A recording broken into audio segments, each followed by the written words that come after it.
Welcome to The Big Break Show, a podcast where we discuss short-term rentals, entrepreneurship, life, mindset, and everything in between. Here are your hosts, Rafa, Loza, and Jessie Vasquez. Jess, what's up, buddy? How you doing today? Jess, what's up, buddy? I mean, wait, is it Jess? That's what Rafa was doing this entire episode, you guys. And this is episode number 52. 52 of The Big Break Show. Yeah, today we had on Jessie Dillon, who is a real estate investor, makeup artist, tattooer. She kind of does a lot of different stuff. And I like her story because she's pretty new in this space and has made a lot happen, Rafa, right? In like a year and a half.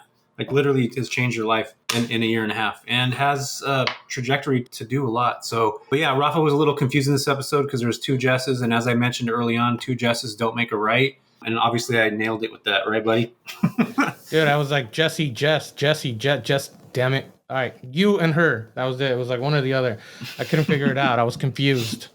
But it worked out. We got it good. This was a good episode because she's definitely a go-getter. She started literally a year and a half ago. She's already got the house hack that she's doing, 2 long-term rentals, that midterm rental, all within the same like year and a half that she's been doing this. I mean, and now she's been on BiggerPockets. Yeah, and she came on BiggerPockets to talk about her journey also. So that's exciting. Yeah, I'm excited for you guys to listen to it. It's really good. This is a really good, like, I guess rookie episode, we could call it, right? Starting point for someone. I mean, I was happy she came on to talk about her story. We didn't even talk much about real estate either. We talked a lot about mindset and gratitude and just surrounding yourself around the right people as you start off. So I'm excited. Hopefully you guys enjoy the show. Hey guys, Rafa here. A lot of you guys have been asking me if I have a course, if I teach, if I mentor my short-term rental business. And the answer is I do, actually. I just recently released my very first course. It has about 120 videos. If you're part of the monthly membership, we are adding 2 new videos a month in current issues or projects that I'm working on within the short-term rental business. And we do 1 monthly call live where you have access to me to ask me all the questions you want. So if you're interested in joining the course or if you want any more info, click the link below. It is application only. We only open it to a certain amount of students every month because we want people who are serious, who really want to be a part of this, who actually want to take their short-term rental business and grow it, or starting from scratch and want to learn how to actually acquire properties doing rental arbitrage. If that's you, if you're serious and you really want to do this, click the link below, schedule a call with me or my team, and we'll get you going. Now back to the show. What's up, everybody? We have a special guest today, Jessie Dillon. And I was just mentioning before this episode even started that 2 Jessies don't make a right. And I was actually right about that because Rafa didn't know who to call Jess and who to call Jessie. So welcome to the Big Break Show, Jessie Dillon. Tell us a little bit about yourself. Thank you very much. Up? How are you? So I'm very good. I am based in Central Mass. I am a real estate investor who has a little bit of long-term rental, a midterm rental, and a short-term rental. I'm 30 years old, semi-retired, and I also own a beauty business where we focus on cosmetic tattooing. So we tattoo eyebrows, eyeliner, lip color. So my day-to-day is just kind of running those 2 businesses from behind the scenes. I didn't know tattoo lip lining was a thing. How does that look? Yeah. It's been around for a really long time, but in the last maybe 10 years or so, there have just been a lot of advancements in artistry, and now there's ways to make it look really natural. But it just kind of like adds that life back to your lip color because over time, we all lose that natural flush in our lips, and a lot of women get really insecure about it because it makes you look much older. But there's lots of reasons that people do permanent lip color, like scarring from injuries or just losing that color, Oh, that's really cool. I never knew that. Yeah. Okay, so, sorry, Jess. I got it right, Jess. See, everybody? Rafa's having the Jess issue. I didn't know people, when you said lip tattoos, I was thinking like the black around, like the old school gangster style stuff. That's what I was thinking. I wasn't actually thinking like flesh tones, which is probably what you're thinking. Or what you're doing. Yeah, so most of our clients want something just super natural, just like a natural flush of color, just to kind of define the edges, bring that life back to the lips. It's a good compliment too for our clients who also get lip filler to make their lips bigger, because filler actually makes your lips look a little bit lighter because it's stretching the skin out. But yeah, we basically just help our clients wake up with their makeup so that they can save time and energy in the morning. And then we'll also have clients too who physically can't apply makeup for reasons like arthritis, or maybe they lost their natural brow hair due to like medical conditions, chemotherapy, stuff like that. Very cool. That's very cool. I didn't know that was a thing. Okay, so really quick, what do you, when you say semi-retired, can I ask you what you mean by that? Yeah. So for me, like I personally define retirement as location freedom and time freedom. Like I don't have to punch a clock. I don't have to be anywhere at a certain time. I can do whatever behind the scenes work I'm doing from anywhere. So for me, I only physically take clients in the studio on Wednesdays now. Other than that, I can pretty much do whatever I want, whenever I want, from wherever I want. So even though I'm actively working on both businesses, I have that freedom. So I really think of myself to be all but that one day a week, pretty much retired. Very cool. I like that. I like that explanation too. I guess, Jess, you're semi-retired too. No, maybe, sort of ish. I mean, I would like to be retired. A one day a week would be nice. You know what? We just talked about this last week. I can't not work, Jessie and Rafa. I was going to call you Jess right now. Like for me, my brain like doesn't stop. Like I can't just sit. I don't know how to do that. Is that a problem for you? Or like, it sounds like you're pretty chill. Like you can just like work one day a week and be good. Yeah, I mean, even though I'm just in the studio with clients one day a week, I do feel like I'm working in one way or another pretty much every other minute of every other day. But it's really by choice. Like if no one's making me do it, I don't have to do it, but I just genuinely really like building up both of these businesses and always trying to kind of fine tune them like well-oiled machines. You know, when you're doing it because you want to and not because somebody's making you, it definitely doesn't feel like work. Mm-hmm. That's the big difference right there, is that you get to choose that you want to do and not that you have to do it. Big difference. So, I mean, Jessie, I messed that up. I meant Jess. So Jess, talking about, gosh darn it. So I was doing so good. All right. So talking about that retirement thing though, it's one of those like, when you go into it, I guess you can't do it because like you're going crazy all the time. But like usually when I retired a couple of years ago, I played video games for like a month straight, and then I was like, this sucks. Like you can't do this, right? You need something to keep you motivated and to be like keep kind of the day moving. You know what I mean? Jessie, do you find yourself doing that too? Like now, like when you get to pick that day, or is it like would you consider doing it like full time back again, or is it still like you still like to have that freedom to do whatever you want and then just go to work that one day? Oh, definitely the freedom. I mean, I'm heading in the direction of not taking clients at my permanent makeup studio anymore. So in January, I go down to 2 days a month. So I'm slowly transitioning away.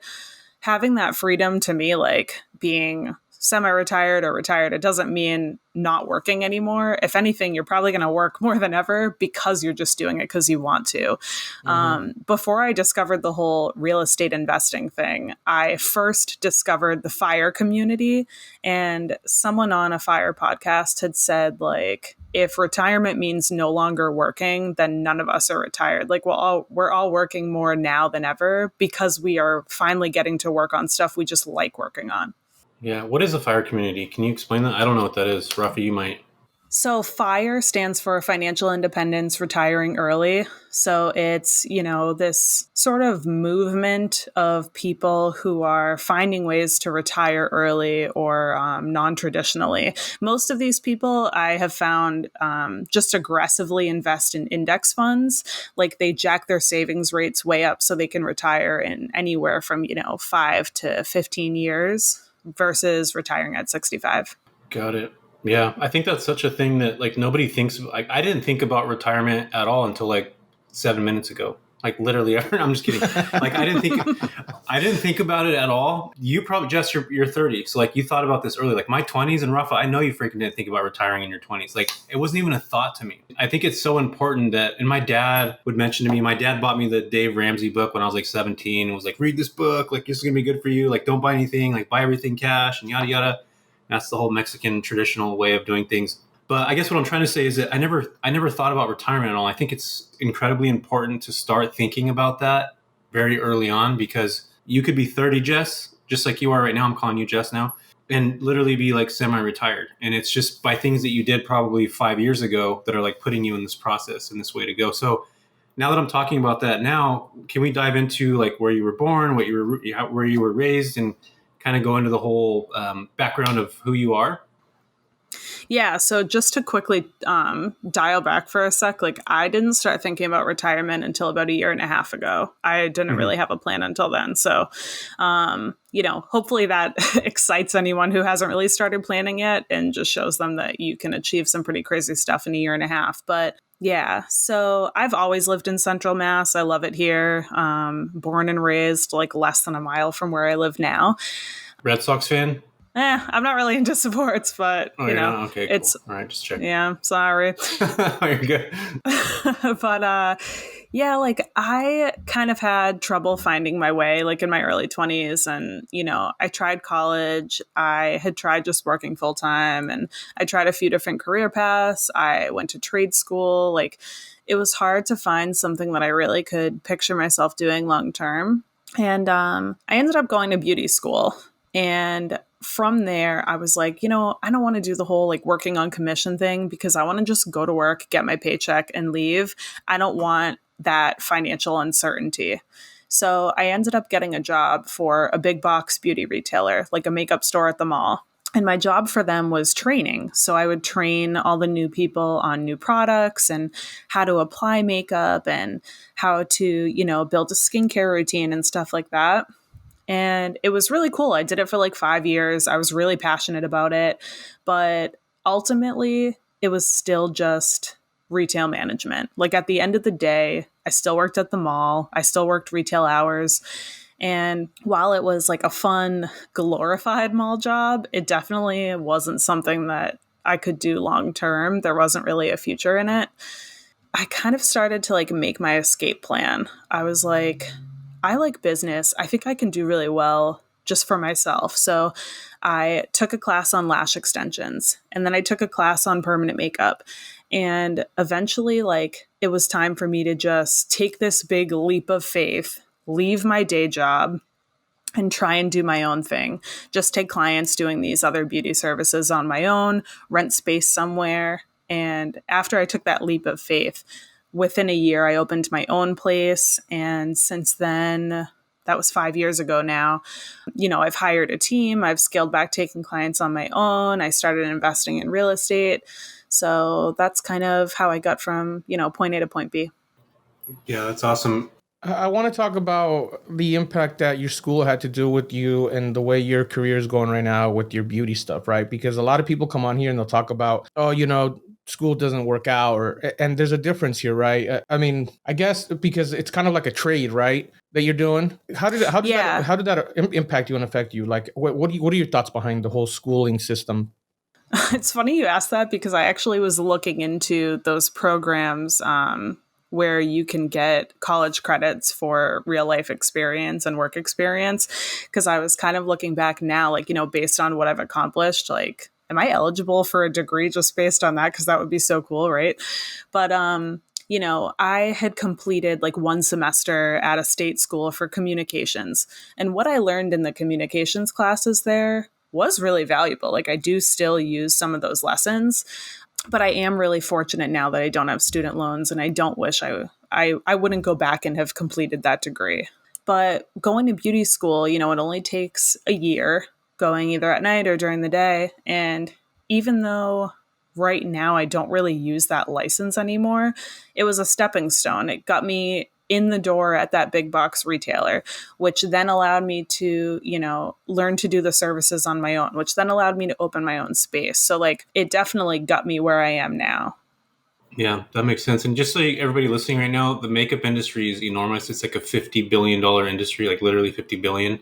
And a lot of people get like big breaks from makeup, like TikTokers, YouTubers, like literally it's a stepping stone to get in. Did you ever do that? Did you ever do any of that like YouTube, TikTok stuff? Or do you not want anybody to look you up on it? No, not really. I feel like the time that I was really getting into it and was really passionate about it, that hadn't really taken off yet. Like people weren't really trying to all become famous on social media yet. And I didn't really like social media that much, honestly, until I needed to like it to build my beauty business. Have you noticed, Jessie, that social media has impacted your business now? Not as much my real estate business, but my beauty business for sure. Like when I left my day job and in that leap of faith and was like, I have a family that I need to contribute to, and I need to prove to everyone that it was smart to leave my day job. So like, I have to make this work. There's no option. I was like, social media, this is like a free marketing tool. Like you don't have to pay for it, and you can learn how to harness the power of it and get in front of all your target clients, get them to know, like, and trust you, and ultimately like build a whole clientele just from Instagram without ever paying for ads. So I do owe most of the success of my beauty business to Instagram, because that's really like the only path that I could afford at that time to market it. Yeah, we talk about that often, about like how the power of social media and what it can do for specific businesses. I mean, even for some real estate people, it's doing really well. But just to get people involved, because you get them involved into how your day-to-day is, what your business actually is, and then you're helping them with some sort of video or teaching them to do something. It always escalates if you use social media in the right way, right? Don't be the guy that's scrolling for 4 hours a day. Rafa, one of the things too about like barbering, I'm not putting barbering in the same thing, but I kind of am. Because like somebody can just hashtag like whatever city you're in and lashes, and then all of a sudden she's going to pop up, and it's like people, that's how people are searching now. It's not necessarily just Google anymore. And that's what I want everybody to realize. Like hashtags are like a legit thing, especially for small business operators. Is that how you got your business, Jess? Yeah, definitely. Like the vast majority of my clients came from social media, especially at the beginning. And then the goal is to have most of your clients just come from referrals after that. Like most businesses in the beauty world who have been around for at least 5 years, most of their business comes from referrals, but you never really want to let up on the social media. Yeah, I agree. I just went all in on social media, like paying a videographer now to like come in and record stuff. And I think it's the new way. Like the more you're seeing, the more you're going to get. You look at these big influencers, Rafa's favorite, Ryan Pineda, and like Grant Cardone, and all these guys, like they're just freaking everywhere, right? Like literally everywhere. And I think that's kind of what you have to do. And it's got to be like educational content. Like you got to like give free stuff away. Like your free stuff's got to be better than people's paid stuff, like literally. So I think that's kind of the new way to go about, in this specific space as far as marketing. I think marketing is the best strategy. It's going to outbeat sales anytime. Like I truly feel that. And Rafa, you might disagree with me, but what do you think, man? I disagree on you. You're my favorite influencer, not Ryan Pineda. Get out of here. That's funny, man. All right. Yeah. So listen, Jessie, I got a question. I want to talk about your real estate business because I'm really curious as to how you got a house in, what did you say, New Hampshire? Yes. Okay. And then because I didn't know, I guess I did know about Massachusetts, right? But not that much. Like I want to know how the market is there, like what you do there, and then how you got that Massachusetts house. Because isn't it expensive? I mean, New Hampshire, because isn't it expensive over there too? Yeah, in both states for sure. I think Massachusetts is a little more expensive than New Hampshire, but New Hampshire has slightly higher appreciation rates. But so it was just like a little over a year ago that I discovered this whole early retirement thing. And I was like, oh shit, I want to retire early. Like I can't do this forever, because doing permanent makeup, like you wouldn't imagine, but you're hunched over. There's a lot of repetitive movements, like with your hands and your wrists. So I was having a lot of physical health problems. And when I say physical health problems, like I was going to physical therapy twice a week, massages every 2 weeks. I was going to get acupuncture twice a week, and nothing was really helping. And I knew I can't keep this up for that long. I can definitely run the business, but most of the money was coming from me physically doing clients. So I was like, I need to kind of make another escape plan now, just like I did when I was leaving my day job. So I discovered this whole FIRE thing. And I was like, if I do it that way with investing in index funds, it's still going to take me 11 years. And I can't keep this up for 11 years. But on one of the FIRE podcasts, they had a real estate investor on. And after looking into the numbers of that, I'm like, I could retire in 2 years with real estate. That's way more exciting. So I started listening to the Real Estate Rookie podcast. I bought a bunch of BiggerPockets books, read them all, followed a million people on Instagram. I started doing coaching calls with Amelia, and I took the Real Estate Rookie boot camp. And that was like this past fall, right? So like a year ago. It was around Thanksgiving that we started making offers. We got 2 under contract right away. And I closed on my first rental property this past January. So that was only, like 10 months ago that we closed on it. So since then, I bought that first duplex that we have 2 long-term renters in. And then in the spring, I bought the single family home up in New Hampshire that we use for short-term rentals. And then this past summer, I bought a duplex that we house hack. So we have a long-term tenant on one side, but we also have a midterm tenant in our guest room in our side. So getting into these properties, like I did have to kind of get creative with the financing because like you said, it is a higher ticket area. But I also had a really high savings rate because of my beauty business. So as that business did really well, I didn't inflate my lifestyle at all. I just kept kind of rolling all the extra profits into a savings account that was kind of waiting for a purpose, Smart. I've seen too many people that make pretty decent money. And then Jessie, like they'll just go buy dumb shit. Like, and I've been a victim of that. I'm not even a victim of that. I'm just stupid. I was stupid. So that's what I did in a lot of my 20s, Jess and Rafa. Like, dude, I spent money on the dumbest shit, like on the planet Earth. Like, went and bought new cars. I would go on vacation. Although the vacations I did take, I'm not gonna negatively impact because I got memories out of those, especially my dad that passed away. But like, I would just spend money on like stupid shit, like literally the dumbest shit. And I was making really good money very early in my life. Like in my early 20s, I started making 60, 70 grand, which in early 2000 was like a lot of money, right? I mean, it's not really that much now, but I'll just spend money on dumb shit. Now, like I encourage everybody to live under their means. And everybody that I see that's successful does that. Like they do exactly what you do, like what you did or what you're doing now. You make this money and you just stuff it away for a rainy day. So I think Rafa was going to ask how much money you saved. Am I right, Rafa? Yep. Yeah. So I think like getting into that first property, the cash to close was somewhere around 50,000. And I had 10,000 in reserves. But I did on top of that also have like my personal reserves. So just, my usual at least 3 months of living expenses. So I didn't want to like go broke basically buying this first property. And when I was ready to go, like when I had all the knowledge that I felt like I needed before actually making offers, I was like, okay, this is how much money I have to play with. So I'm only going to look at properties that like I only need that much to get into it.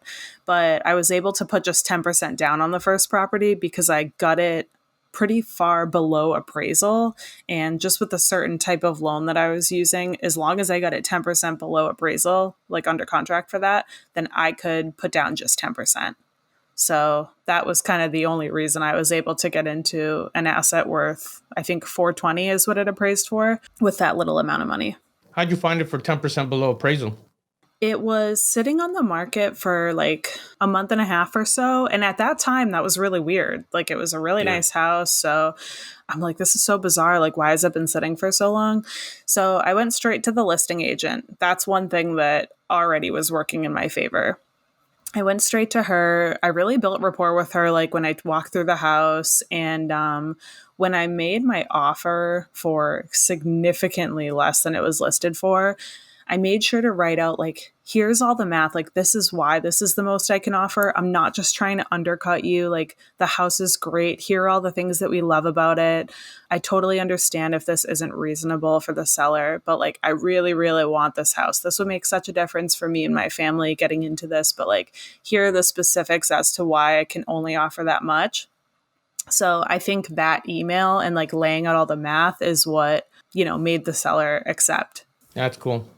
Yeah. Yeah. I was going to ask, because I've heard before, and I've worked with sellers, the seller's agent, like in that double-ended deal sometimes.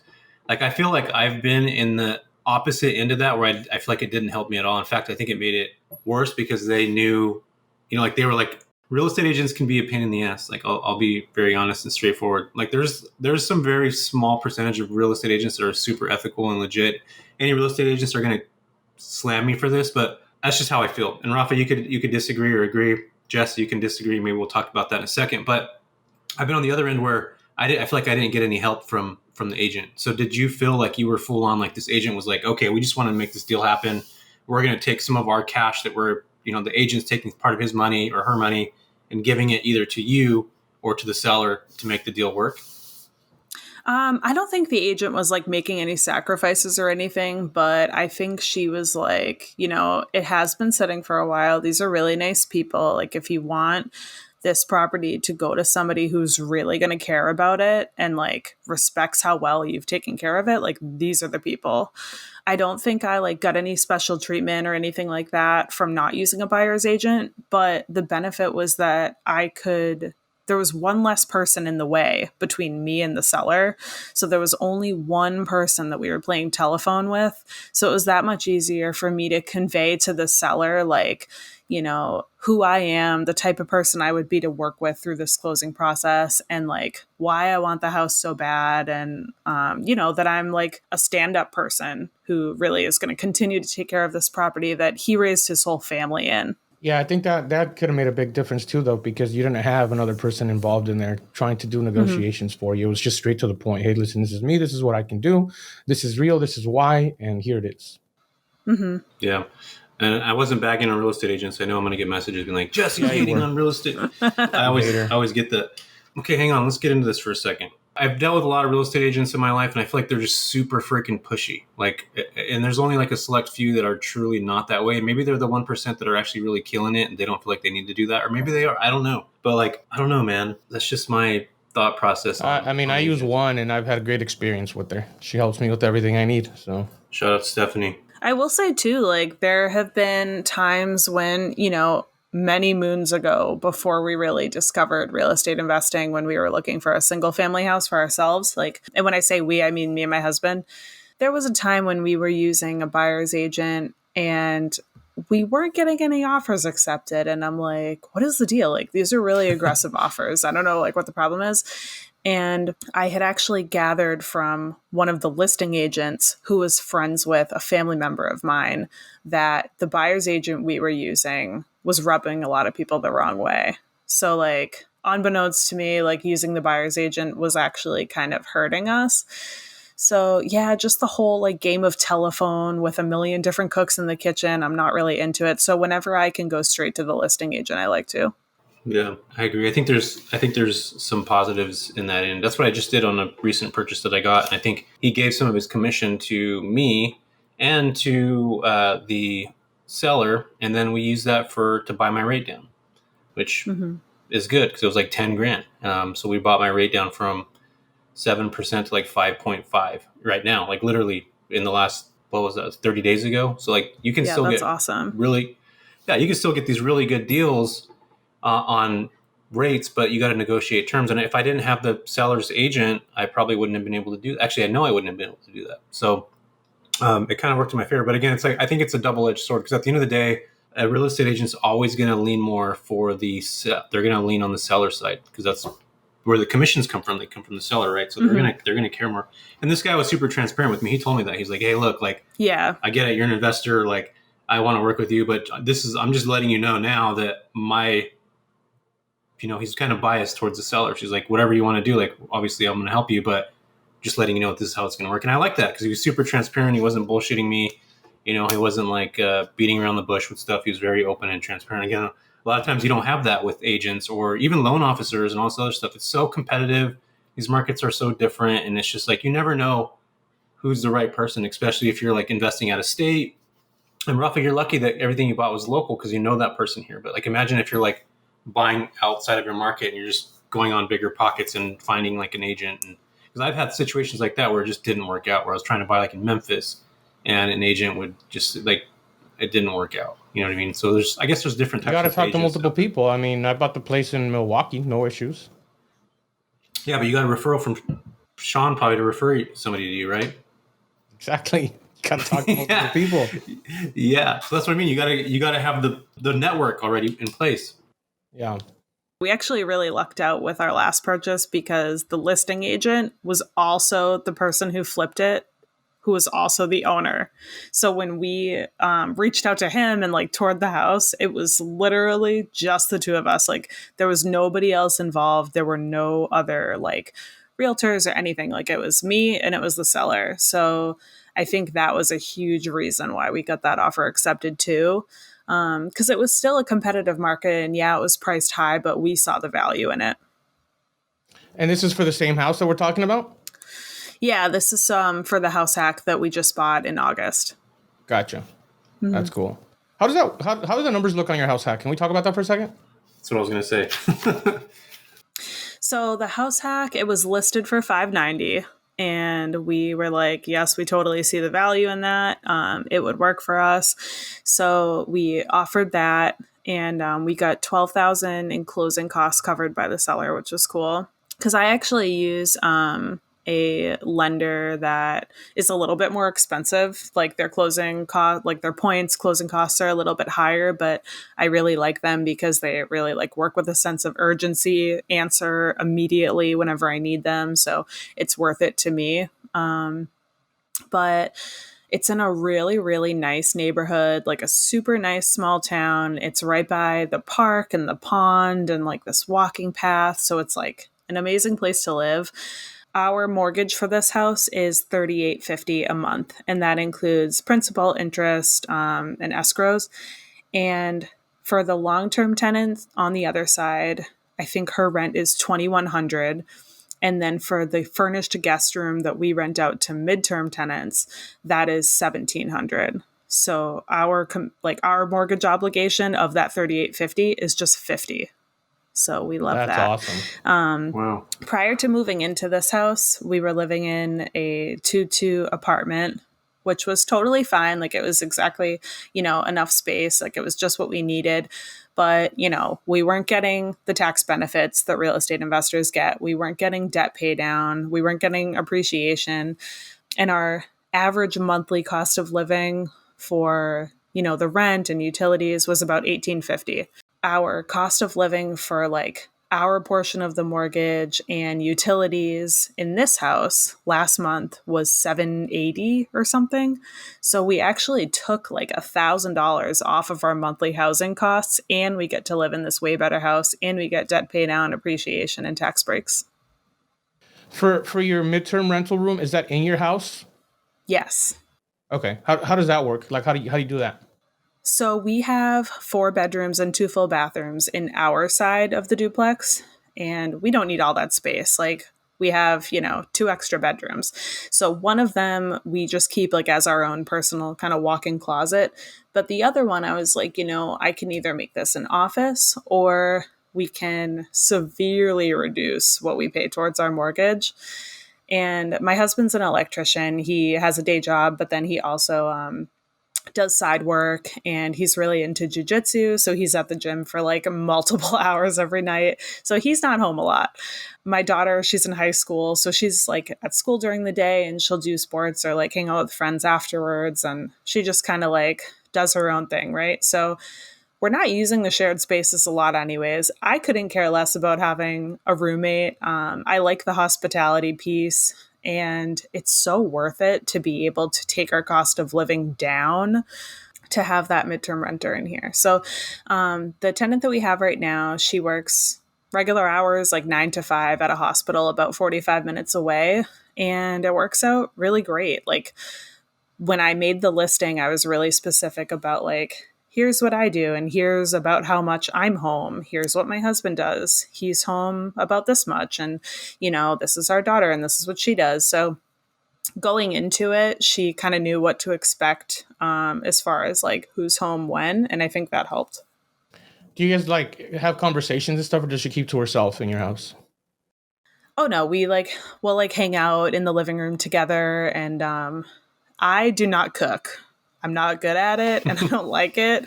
She really likes cooking. And my daughter's really interested in cooking. So she's like, taught her how to cook different things, and she'll cook for us. We'll cook for her. When I have like friends over, we'll all hang out in the living room together.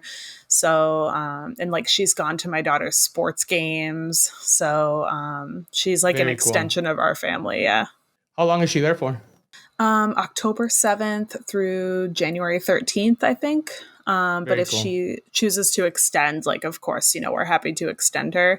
But otherwise, I think in a couple weeks, I'll have to start looking for the next person.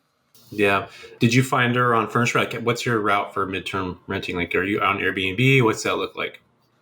I think she found me on Airbnb, but I am also on Furnished Finder. And I also will post sort of an ad in every single travel nurse Facebook group for the US, but also like specifically ones for around here. And I have a really high level VA who's amazing, and she does so much for both of my businesses. And she combed through and found people specifically looking for housing near Boston or Worcester, Mass, and would comment on the post saying like, "Oh, we have this listing if you still need something."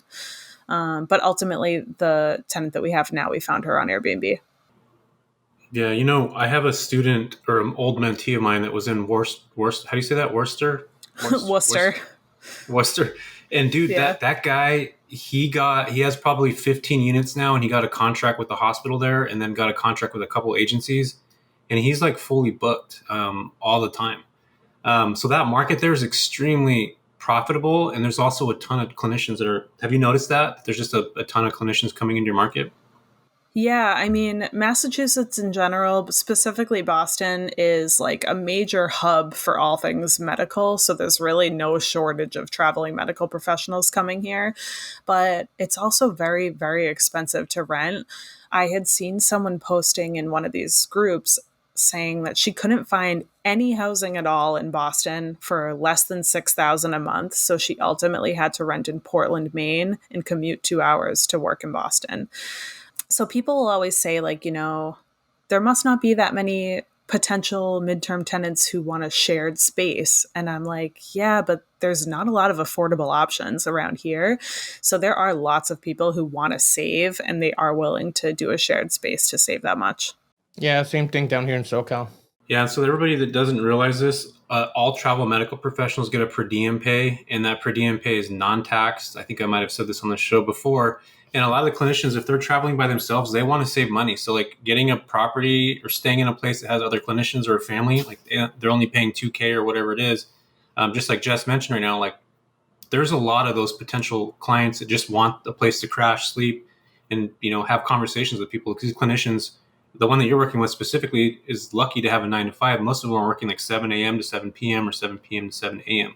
So that's really cool. Is she your age, or is she older? Or is it like, does she fit in with you guys, or is it awkward? Is it weird? She's right around my age. It's not awkward or weird at all. I think it helps that like me and my husband are super friendly and we're not like awkward people. So, but she also must be kind of outgoing too, to even take a job like this. So I think most guests that you would have, like, they are more outgoing and friendly. Otherwise they wouldn't be doing this. So. Yeah, I agree. I think they got to have some sort of like personality, right? Mm-hmm. People that don't travel and do remote work don't have that type of personality to have to be able to withstand living with strangers and doing that kind of shared space living type of situation. So, yeah. Cool. Yeah. Plus, if you think of, you know, if you were in their position, like me as a woman, I would feel a little bit safer living in a house with other people who know the area versus living alone. Plus, like, you know, if I was to go rent a room in a shared house where I see pictures of the house and like it looks really well kept, I know that like the owner is living there too. They're going to continue to keep up with the shared spaces really well. So I know everything's always going to be in good working condition because the owner's on site and sharing those spaces too. So those are kind of perks that you wouldn't really think about. Yeah, I totally agree with that. And yeah, I've seen people that do extremely well with renting out individual rooms, especially if there's a room that has like a bathroom on it. You could charge more for that. There's people that have these big homes and they have a lot of empty rooms, and it's just the husband and wife. So this is like a house hacking situation that can, you know, you can literally pay your mortgage like and then some by doing this, depending on how many rooms you have. So you don't have to think about the whole house situation. You can do individual rooms, and you're like a walking example of this. So you were recently on BiggerPockets. Like, tell us what episode and stuff you were on. I have no idea what episode number I was, but I know that the episode title is like semi-retired at 30. And it came out November 2nd. So you can scroll back and find it. But when I ever got the email that I was invited to be on it, I was like, holy shit, this could be like really happening. Because when I started listening to that podcast a year ago, I joked to my husband, like, I'm going to be on this one day. Like, I'm going to do so good at this real estate investing thing that I'm going to be on this, like one of these episodes. So then when it finally came to fruition, like just a year later, it was a testament to how much you really can accomplish in a year if you have that like motivation and, fearlessness. I love that. Do you believe in like manifestation and those types of things? Like, do you yeah, believe absolutely. that? Mm-hmm. Yeah, I'm really into that. I feel like planting those seeds in your mind, like this is something that's coming at one point or another. Like it's for certain, it's definitely happening. Like that's the path that I'm on. I feel like there is a lot of power in manifestation and affirmations and gratitude. And I think a lot of the successes of my business have come when I've been really prioritizing like the mindset work. You know what I was just re-listening to right now? Outwitting the Devil. Yeah, Outwitting the Devil. So it's one of his. It's one of his. Right? Yeah. He's got a couple. He's got like I think the other one's Think and Grow Rich. Yeah, that's what I was thinking. Famous one. But Outwitting the Devil. God, if you guys haven't heard this book, it's awesome. I listen to it every other month just because it gets me back in the motion of like, I always say live a life with purpose, right? And he talks about a little bit about manifestation on there and how certain people ask and take and okay, I don't know how to explain this, but like when people go into prayer, they'll ask for something, right? Some people are ashamed to ask for that, or they feel like they're not worthy of asking for what they want, right? It's part of the manifestation thing. You just go out and you ask for it and you grab it and you reach for it and it'll come true, right? Mm-hmm. And it's part of that. That's part of manifestation when you actually know what you want and you're actually reaching for it and you're grabbing for it and you're actually trying to make that thing accomplished. Don't be shy to ask for what you want. I want $1 million. Talk about it. I want $1 million. It's going to happen. I'm going to get $1 million, right? And you ask for it and you get it because you're manifesting that whole $1 million thing, whether it's money, whether it's a car, whether it's being on a podcast, whether it's being on a TV show. When you ask for it, it'll come. That's what I was trying to get at. Yeah, when I had first taken that leap with my beauty business, like leaving my day job and just going all in on self-employment, there was definitely a lot of like fear to get past. And one of my clients actually recommended Catherine Zenkina. She's a mindset coach, I believe is what she calls herself. And her brand is called Manifestation Babe. But her whole thing is, like harnessing the power of a really, really strong mindset, manifestation, affirmations. She has a great podcast, but she also has a really great course on manifestation. And when I had first started on my self-employment journey and was just consuming like anything and everything that she was putting out, I feel like it really changed the trajectory of my business for sure.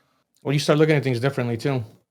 Yeah, that's true. And you know what? One of the opposite ends of that is when you start thinking like that and you start talking about it, people will come to you and be like, dude, you're thinking too much, or how much do you want, or how much do you need, or what is like, people don't have that mindset. Like, they don't have that. Did you experience that at all, Jess?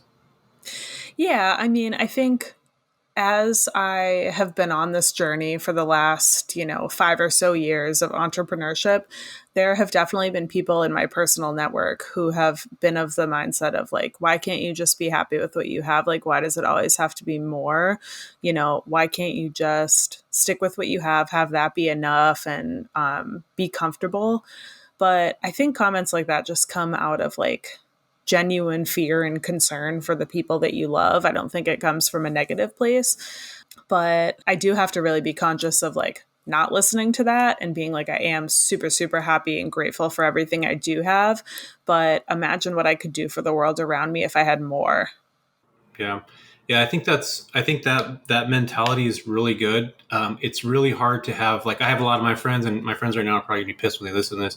Like, they still live with their parents. They're eating Pop Pockets in the basement.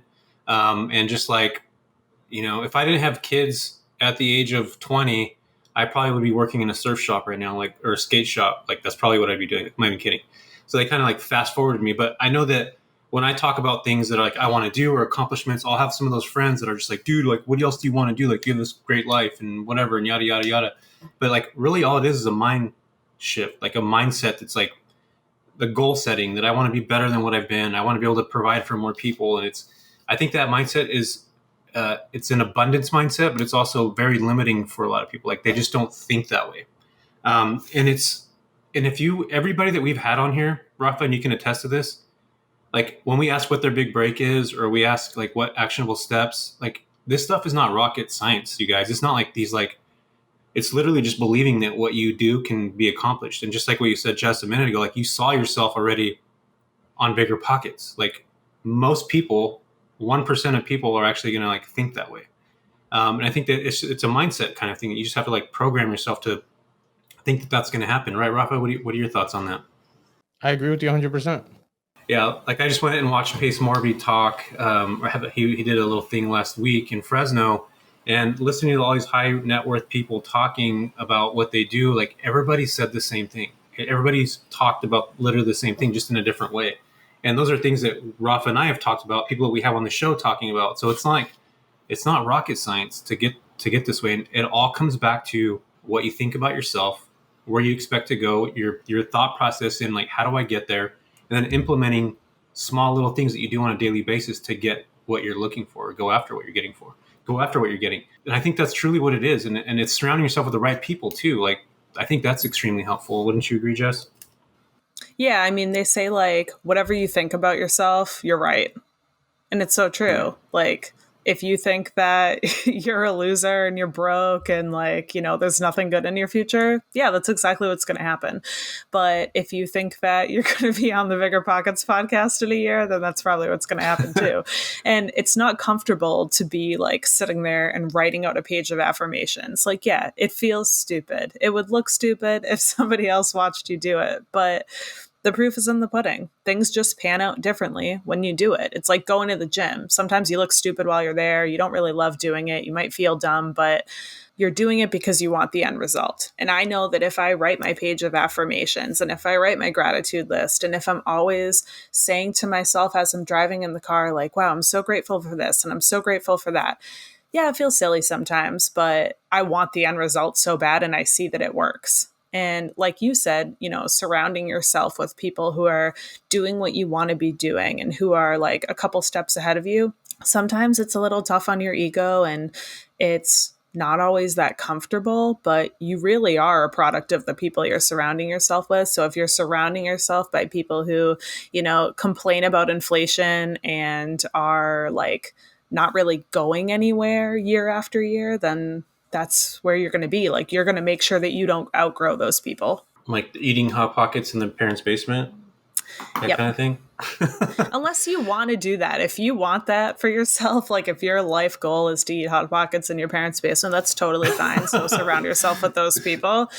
But, if you want to be buying like 50-unit apartment buildings, then you need to go surround yourself with people who have bought 50-unit apartment buildings. Yeah.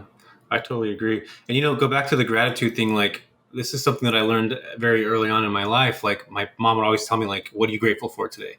What are you grateful for today? Like, first thing that I do when I wake up, she'd be like, thank God for you're awake. Like, some people don't get to wake up. So it was like burned into my head to have these feelings. Mm-hmm. And when I experience gratitude, like, I literally get like goosebumps thinking about like how lucky I am to be alive. Like, literally, it's like winning $1 million. Like, every day that we get to wake up, like, it's such a fucking gift. And I think that a lot of times we get stuck in the mundane things of monotony of everyday things that it just doesn't, you don't think about it like that. But truly, if you sit down and you sit in the sun, you feel the warmth on your skin, or those simple things that we take for granted are so like beautiful in a lot of ways. And I think that it's such a practice just to think like that and to actually truly feel, because it's one thing to think of gratitude, but to actually feel what that gratitude feels like, it's a totally different separator. And in fact, I think it's hard to have like bad days if you implement gratitude in your daily routine. Like, actually truly feel grateful, even when stuff's not going right. Yeah, and even just being raised that way, I think, is a huge thing to be grateful for, because they say that most of your subconscious thinking is pretty much solidified by age 7. the way that you're going to see the world is solidified by that time. So if you were raised by people who are instilling gratitude practices in you, like you're set up for so much more success than children who are raised to think like, we can't afford that, or this is bad, that's bad, nothing's working out for our family, Oh, I still had that too, but it was the gratitude thing too. Yeah. I think a lot of people just need to kind of realize, like, what's that one thing that Warren Buffett always says, right? Jesus, I'm blanking on everything today. Oh yeah. We won the ovarian lottery just by being born on this part of the world, right? I mean, we could do whatever we want. Like, guys, think about it. If you were born in a country that's like not even developed yet, like what would we be doing? Right? Trying to survive, looking for food. Like, I mean, I see sometimes these videos and these people that are out there like actually truly, truly struggling. And we're out here complaining because we don't have the best lighting for our setups, or like, we don't have the right shoes, or like, you know what I mean?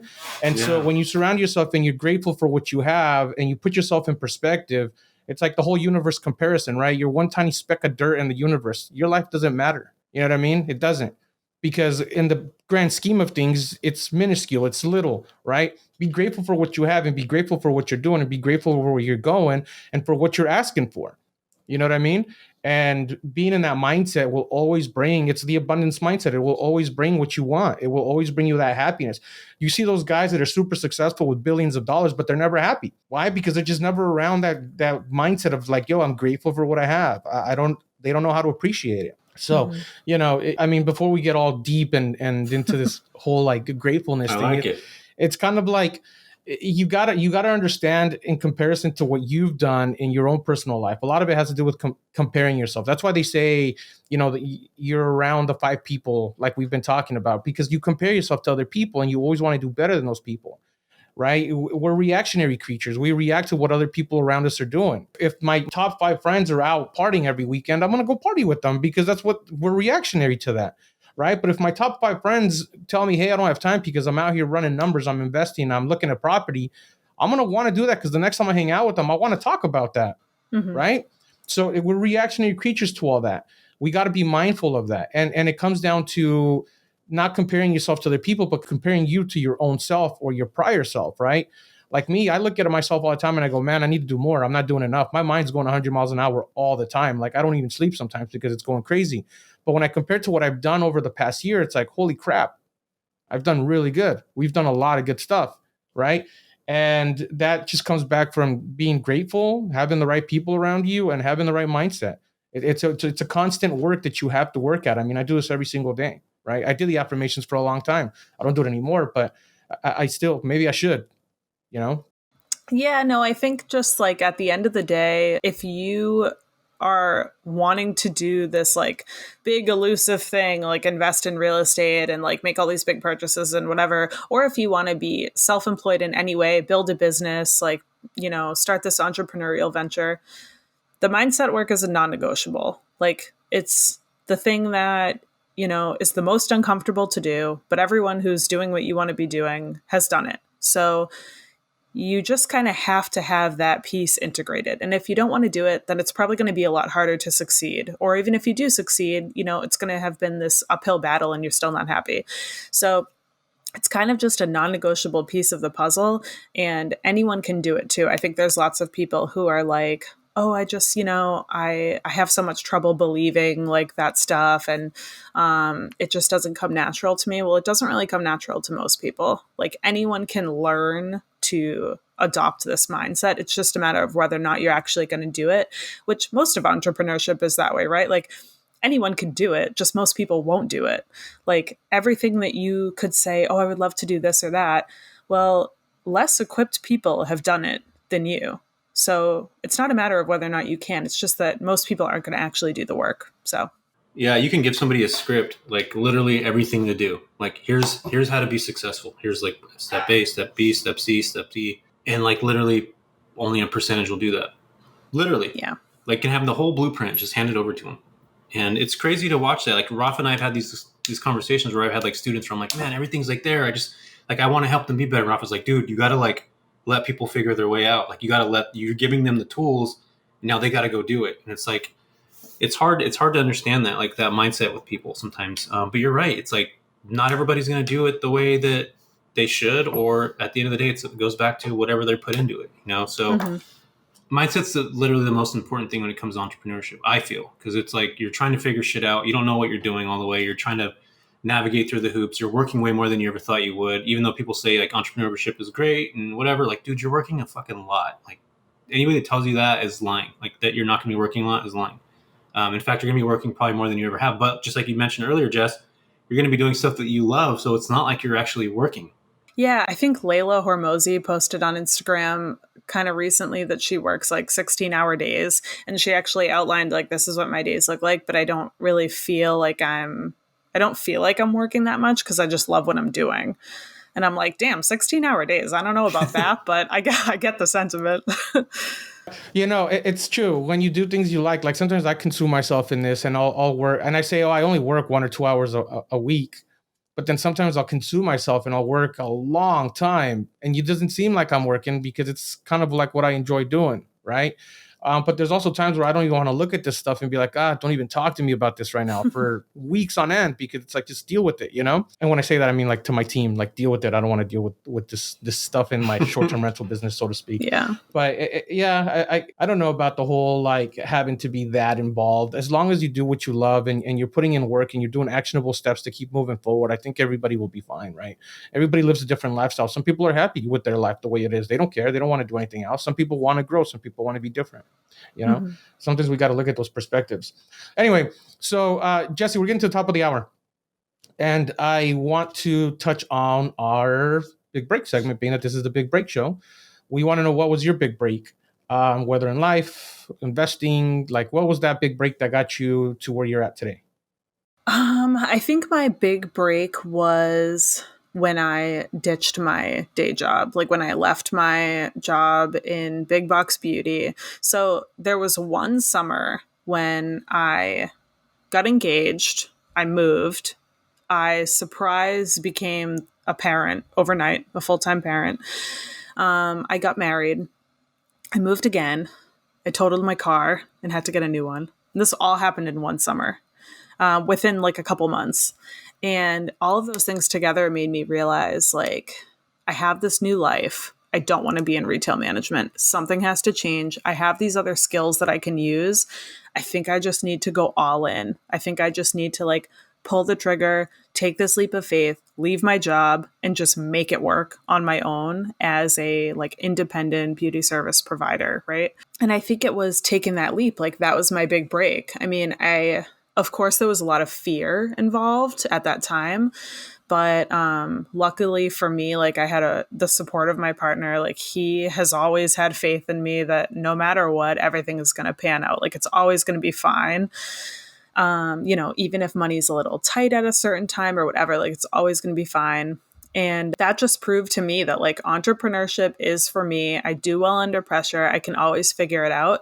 So then getting into real estate, I already learned those lessons about myself. I already learned like, I'm not going to fall on my face. I'm going to figure it out. I can do it. I work well under pressure. I'll figure it out. So I think that was really the big change for me.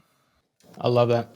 Yeah, it's good to have a partner that agrees with whatever you're doing and will give you like positive, affirmations and be able to give you that like, positivity. Because in entrepreneurship, it's hard. Like, we just talked about this a minute ago. When you have somebody that's on that other end, seeing how difficult it is, but also encouraging you, like, I think that's really important. And because entrepreneurship is lonely, like it really is. Like, it's not, even though you're married and, you have a family, like a lot of that stuff you're dealing with yourself, your family's not. It's like you are. So that's cool that you have that support, and you're lucky because a lot of people do not have that. So that's another form of gratitude right there for you, Jessie. So one of the other things that we talk about on the show, learn and apply, this segment here. What can you say from listening to this episode that somebody can learn from this episode, literally, and then apply it to their everyday life? What's that one thing? What would that thing be?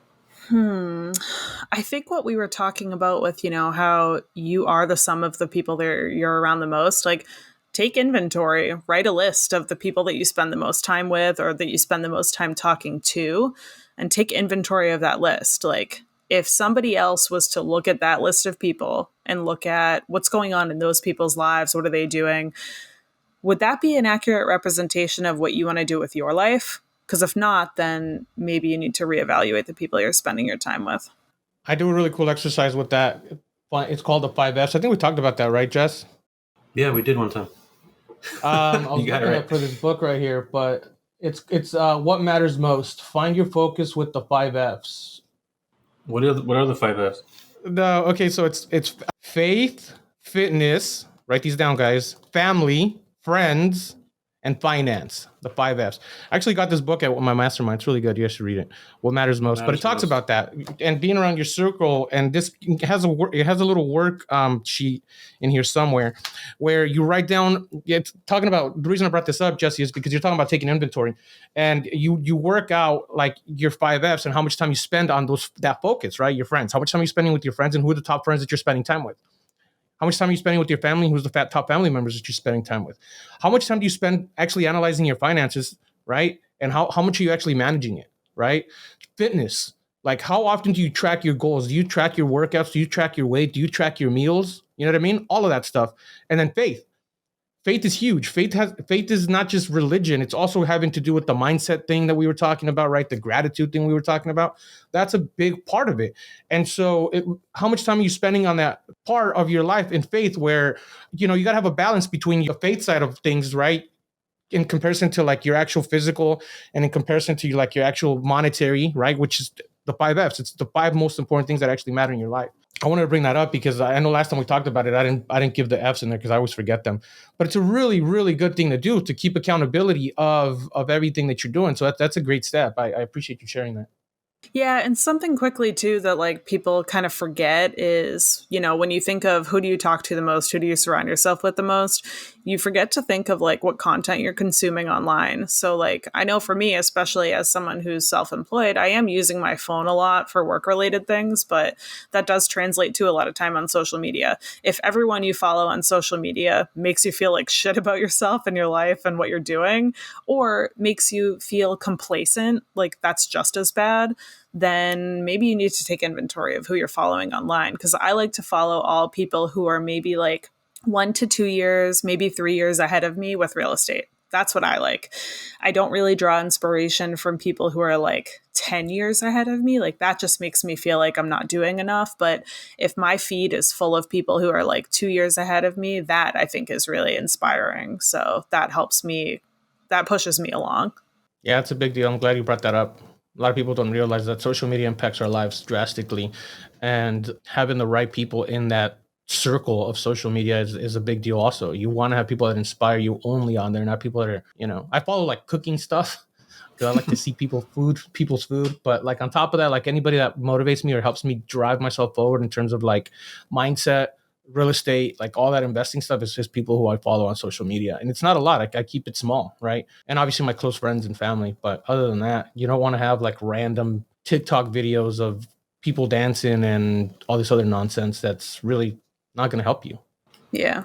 Yeah, I agree. Yeah, it's not just food that changes your physical. There's other nutrients, and that's like literally I feel like that's content. If you're watching positive, good things, like turn the fucking news off. Mm-hmm. Like, watch stuff that's going to be beneficial and impact you in a positive way. I think that's incredibly important. So thanks for bringing that up, Jess. We haven't actually heard that one before, so it's the first. Where can folks find you? Because I know you have a consulting business too, right? You want to talk about that? Yeah, Instagram is where I hang out most. So on Instagram, I'm Jessie Dillon with an _ at the end. And I do offer one-on-one coaching and mentoring calls for any kind of service provider and newbie real estate investors. But I do share a lot of just educational content on Instagram too that you can consume for free and learn from. And I'm always happy to connect with people in my DMs in there. Awesome. Okay, cool. Well, there it is, folks. You heard it all from Jessie Dillon, who was on the BiggerPockets podcast, which I will be on there one day. I know you and Rafa already made that big stage already. I see myself on that stage one day too. And Jess, you have like a really cool story, that you went to this trade school and you were able to kind of see where you wanted to go through the FIRE network, and you're semi-retired right now. That's freaking amazing. I think that's achievable for a lot of people, and you laid it out like today kind of beautifully. So I appreciate you for being here. Folks, make sure you follow her it's Jessie, not E, just so you guys know if you're looking her up, Jessie Dillon. And we'll put it all in the show notes, but we appreciate you tremendously for being here. Thanks for coming on. Yeah, thanks for having me. This was great.